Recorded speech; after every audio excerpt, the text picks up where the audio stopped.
हाँ भाई साहब, थंबनेल आपको अच्छा लगा? मैं हूं Rahul Saif, legal legal India channel में आपका स्वागत करता हूं। पर शौक भी क्या होगा आपको कि यार ये क्या है, ये तो कहीं सुना ही नहीं। क्यों सुनेंगे सर आप? इसलिए सुनना है आपको। आपको सिर्फ वही सुनना है जो मार्केट काय काय करके चिल्ला रहा है। ठीक है, कौवे जैसी आवाजें आ रही हैं आपके चारों तरफ, ऐसा नहीं होता, वैसा नहीं होता, ये नहीं होता, वो नहीं होता, लड़की जो चाहेगी वो करेगी। अरे ये सब झूठ है यार, ये सब झूठ है। पुरुष के अधिकार उतने ही वास्ट हैं जितने की आपको लगता है आपकी पत्नी तो विशालकाय डायनासोर बन चुकी है और आप चींटी हैं। ऐसा कुछ भी नहीं है, सब बराबर की टक्कर होती है। जेंडर बायस लॉ नहीं होता है, उसे मैकेनिज्म बनाता है। जेंडर बायस प्रोसेस को उस तरह से लागू नहीं करता है, पैरेलल एक प्रोसेस खड़ा कर देता है जो लॉ के कंटेक्स्ट में कहीं लिखा नहीं है। पत्नी है तो मेंटेनेंस देना पड़ेगा, ठीक है ना, वो आपका बच्चा रख सकती है बिना चाइल्ड कस्टडी रिमांड किए, वो जो चाहे वो लिख देगी, कोर्ट सब मान लेगा। ये सब चीजें सिर्फ कथन है। रियलिटी कानून की बेहतरीन है। जो आप जजमेंट्स हमारे वीडियोस में देखते हैं, दूसरी जगह सुनते पढ़ते हैं, उन वीडियोस को और उन जजमेंट्स को जब आप फॉलो करते हैं तो 2 मिनट बैठ के रेलेवेंसी ऑफ जो है लॉ उसको भी तो समझने की कोशिश कीजिए। आज मैं इसी कंटेक्स्ट में आपको समझाता हूं कि आश्चर्यचकित कर देने वाला टाइटल कि पुरुष धन स्त्री धन तो सुना था साहब, पुरुष धन क्या होता है? देखिए, पुरुष धन जो होता है वो एक जबरदस्त चीज है जो स्त्री धन का बहुत बड़ा काट क्रिएट करता है। आपको ये एक डिप्लोमेसी क्रिएट करनी है और ये डिप्लोमेसी आपके स्त्री धन के केस की वजह से पूरे 498 को कवर करके लपेट देगी और खत्म कर देगी कि लो ये तुम्हारी रसीद बनाती, रखो भैया संभालो, तुम्हारा केस नहीं चलने वाला। ये आप अपनी सामने वाली पार्टी को बोल सकते हो। ये कैसे पॉसिबल है? ये सवाल तो अभी भी दिमाग में चल रहा होगा। तो मैं आपको इसके आगे जो सॉल्यूशन बता रहा हूं सुनकर आपका दिमाग खुलेगा और बढ़िया तरीके से मजे लेगा। देखिए, होता क्या है, पुरुष धन जो है वो कुछ नहीं है। आपको मिलने वाला जो सामान है वो सारा का सारा पुरुष धन है। कार आपके नाम से, घड़ी आपके नाम से अगर उसकी रसीद है तो, सोने की चैन आपके नाम से उसकी रसीद है तो, कैश अगर आपके अकाउंट में आपने कोई डिमांड नहीं की, उन्होंने डाल दिया, वो कहते रहे इन्होंने करी थी, उनके कहने से कुछ नहीं होता, कहते रहे। आपके डिमांड करने की उनके पास एविडेंस की वजह होनी चाहिए, बकायदा सबूत होना चाहिए, वरना उनके कहने से कुछ नहीं होता। उन्होंने तो ये भी कह देंगे कि कल को आपने उनसे ताजमहल मांगा था और उन्होंने ताजमहल आगरा से शिफ्ट करा के आपको दिल्ली लाके दे भी दिया था। ठीक है ना? तो झूठ बोलने की तो कोई लिमिट नहीं होती है।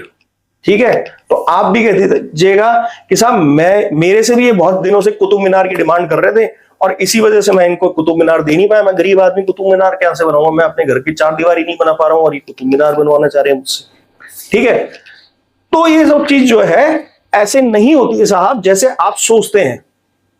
असल में आपको जो समझना होगा वो यही है। ये जो ताजमहल और कुतुब मीनार की बात ली है, ये मजाक की बात आपको लग सकती है, पर ये इतनी सीरियस है क्योंकि आपको दिया गया सामान कभी भी स्त्रीधन नहीं हो सकता है। आपके पिताजी को दिया गया सामान स्त्रीधन नहीं हो सकता है। आपकी बहन को दिया गया सामान स्त्रीधन नहीं हो सकता है। आपके जीजाजी को दिया गया सामान स्त्रीधन नहीं हो सकता है। चलिए कुतुब मीनार और ताजमहल जैसा एग्जांपल फिर देते हैं आपको।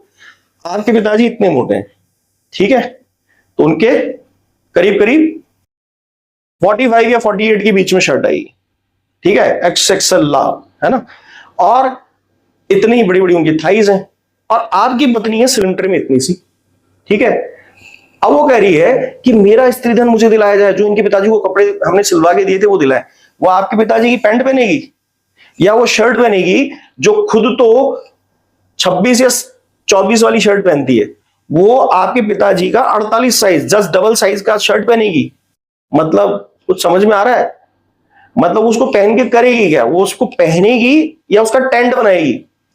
इसी तरह से देखिए, प्रैक्टिकल समझिएगा, इसके अंदर किसी को लेके ऑफेंसिव मत होइएगा। मैं सिर्फ एक एग्जांपल दे रहा हूं, किसी के ऊपर जो है बॉडी शेमिंग कर रहे हैं वो बात नहीं कर रहा हूं। मैं आपको एक टेंटेटिव एग्जांपल बता रहा हूं कि ट्रक का तिरपाल जो है वो किसी भी हालत में एक लूना के ऊपर या एक मोपेड के ऊपर नहीं फिट हो सकता है। उसको 10-20 बार लपेट दोगे आप उसमें, ठीक है। आप पहनते हो मेल घड़ी, क्या किसी महिला को आपने मेल्स की घड़ी पहनते हुए देखा है? आपके नाम से कार है, पैसा उन्होंने दिया, कार आपने खरीदी, या कैसे भी वो तरीका हुआ ट्रांजैक्शन का, गाड़ी आपके नाम है। तो पिछले 2 साल से उन्होंने ऑब्जेक्शन क्यों नहीं किया? साहब, जितना भी आपका सामान आपको दिया गया है वो गिफ्ट की कैटेगरी में जरूर आ सकता है, और गिफ्ट जो है वो मन से त्याग देने वाली चीज है कि मुझे नहीं चाहिए, तुम ले लो, मेरा दिल है, तुम ले लो। और लेने के बाद देना भी मत, ये ऑलरेडी एक एग्रीड फॉर्मेट पे बनता है, यानी ये देने वाले के ही सेल्फ डिक्लेयर्ड एग्रीमेंट पे होता है कि मुझे चाहिए ही नहीं, मैंने अपने मन से आपको दे दिया, दान मन से त्याग दिया। ठीक है, यानी उन्होंने ट्रांसफर जो है प्रॉपर्टी की अथॉरिटी वो कर दी है, अब वो उसके ऑथराइज जो है प्रॉपर्टी के होल्डर्स रहे ही नहीं, तो अपनी होल्डिंग उन्होंने ट्रांसफर कर दी है। अब इसके बाद स्त्री धन में तमाशे शुरू हो जाते हैं। पुरुष धन जो होता है, यानी पति को जो दिया गया सामान होता है, वो पत्नी कैसे मांग सकती है? क्योंकि स्त्री धन की परिभाषा पे ध्यान दीजिए। स्त्री धन की परिभाषा में साफ साफ लिखा हुआ है, पत्नी के उपभोग के लिए आने वाली चीजें जो पत्नी के ही काम आएगी और पत्नी ही उनका उपभोग करेगी। बर्तनों का उपभोग कर सकती है, अपनी साड़ियों का उपभोग कर सकती है। ठीक है, अब मान लीजिए किसी की बहन फैशनेबल थी, तो उसको क्या है, उन्होंने उठाकर जीन्स दिला दी। अरे भैया, एक साइज भी ऊपर नीचे हो जाता, तो महिलाएं आजकल के इतनी कॉन्शियस हैं कि वो अगर उसके कपड़े ले भी लेगी, और उतरे हुए कपड़े ले ले कोई महिला, आज की महिला, और जिसको घर तोड़ने में इतना ज्यादा इंटरेस्ट है, उसके नखरे तो वैसे आप जानते हैं कि झूठा केस भी लगाएगी और सारे चौंचले भी पूरे करेगी, तो वो क्या किसी की उतरन पहन लेगी जो स्त्री धन में डिमांड कर रही है? और कौन बंदा है जो आपके सामानों को सही साइज के बैठा है? कौन है? मुद्दे की बात यह है कि आप लोगों ने इतने मजाक बना दिया है, एकदम प्रैक्टिकल समझ में आने वाली चीजों को आपने इस नजरिए से कभी देखा ही नहीं है कि एक महिला किसी दूसरे के इतने प्रैक्टिकल रीजंस की सामान की डिमांड क्यों करेगी? It's a matter of harassment. सिर्फ ये सीधा सीधा एक आपका शोषण करना या आपको प्रताड़ित करना या मानसिक रूप से परेशान करने का तरीका है और कुछ नहीं है। और ये तमाशाबाज झूठे पुलिस वाले आपके इन स्त्री धन की डिक्लेरेशंस को बड़े आराम से अपने इन्वेस्टिगेशन में शामिल कर लेते हैं। मतलब दिमाग नाम की चीज जो होती है उसको बेचकर, और इन्होंने 4 पैसे के चने खा रखे हैं। असल में ये सोचते भी नहीं है कि इन्वेस्टिगेशन का मतलब क्या होता है, ऐसा क्या इनको मिल गया है जिसकी वजह से इन्होंने क्लियर भी कर दिया। मतलब आधी कोर्ट तो इन्होंने अपने थानों में चला रखी है। इसमें सर अब आपको एक मोस्ट बेनिफिट वाली बात समझाता हूं, पर एक बात चीज समझ लीजिए। असल में इस तरह के लीगल कंटेंट पे हम बहुत मेहनत करते हैं और हम अपने कोर्सेज में इस तरह की डिटेल चीजें बताते हैं, क्योंकि देखिए वीडियो में एक सीमित रीजनिंग दे सकते हैं और हर केस में फिट बैठे इतना जरूरी भी नहीं है। और हर केस में ये क्या होता है, वेरिएबल्स पे क्रिएट हो जाती है कि इतने वेरिएशंस होते हैं। हमारे पास खुद के पास कोर्स होल्डर्स के पास इतने 490 के केस हैं, 125 के केस हैं, पर हर किसी का अलग ही डायरेक्शन है, अलग ही सिस्टम है। 5 उंगलियों की तरह है कहानी कि इस फिंगर टिप का इस फिंगर टिप से निशान ही नहीं मिलता है। तो दिखने में तो दोनों फिंगर्स लगती हैं, पर असल में इनके अंदर कोई ना कोई विभेद है, डिफरेंस है।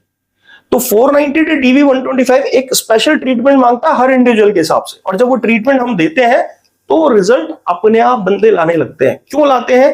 क्योंकि उन्होंने हमें फीडबैक दिया है कि हम उन्हें इस तरह की इंटेंस तैयारी कराते हैं।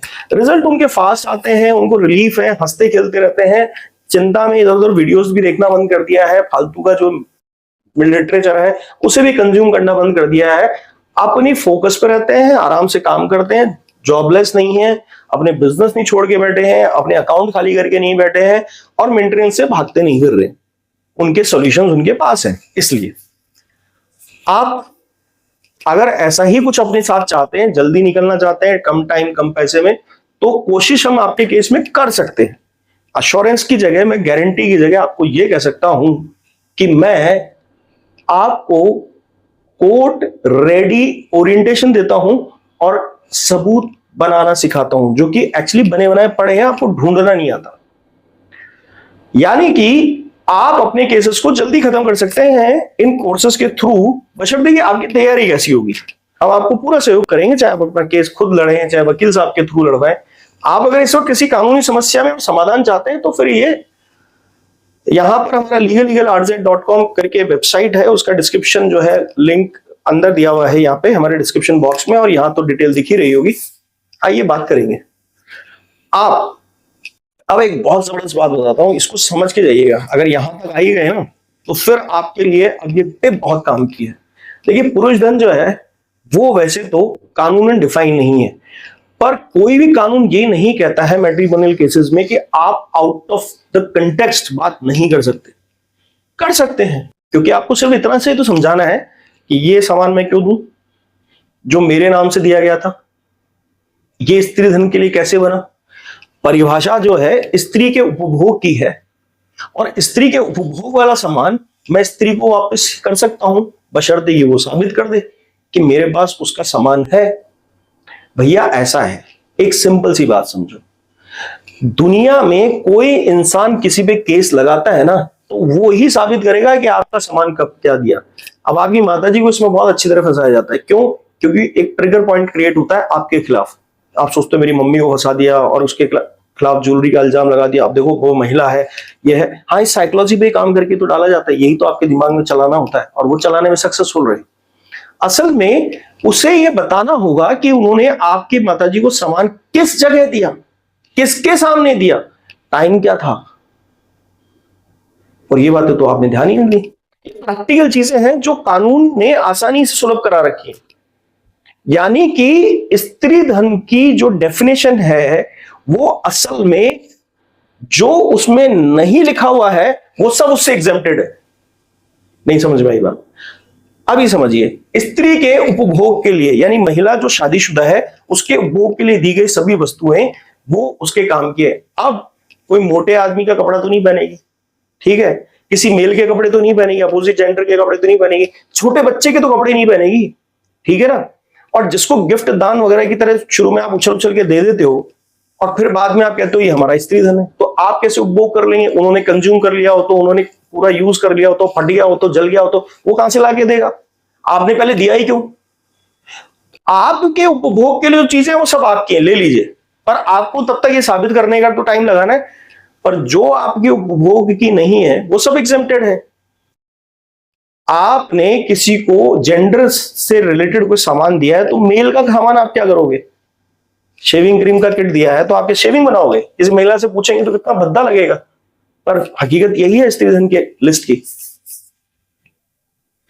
मुझे लगता है कि मैं मोटा मोटी सक्सेसफुल रहा आपको बात समझाने के लिए, और अगर आपको बात समझ में आई है तो इसको उन लोगों को भी ट्रांसफर कीजिए, वीडियो को शेयर कीजिए जो लोग एक्चुअली आपकी तरह पीड़ित है। और अगर आपको ये न्याय संगत लगा और आपको लगा कि डेफिनेशन बहुत अच्छी है तो फिर इसे लाइक करके सब्सक्राइब कर दीजिएगा, क्योंकि हम भी मेहनत करके आपके लिए कंटेंट क्रिएट करते हैं जिससे कि आपको आसानी से और सरल शब्दों में सब कुछ समझ में आए।